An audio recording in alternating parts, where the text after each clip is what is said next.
அனைவருக்கும் வணக்கம். நம்ம மல்லி சீரியல்ல என்னெல்லாம் சுவாரஸ்யமான விஷயங்கள் நடக்க போகுதுன்னு பார்க்கலாம் வாங்க.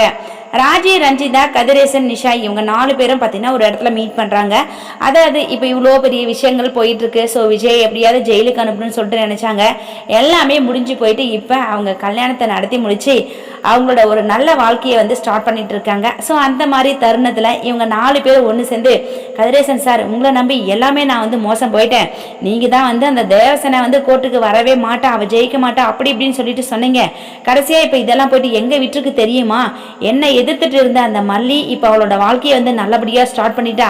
இதை கொஞ்சம் கூட என்னால் ஏற்றுக்கவே முடியாது. இதுக்கு எல்லாத்துக்குமே முழுக்க முழுக்க காரணம் நீங்கள் தான். உங்களை நம்பி தான் இந்த கேஸையே உங்ககிட்ட ஒப்படைச்சேன். ஆனால் எல்லாத்தையுமே இப்படி சொதப்பி வச்சுட்டீங்களே அப்படின்னு சொல்லிட்டு ராஜி பார்த்தீங்கன்னா கதிரேசன் கிட்ட ரொம்பவே டென்ஷனோட பேசுகிறாங்க.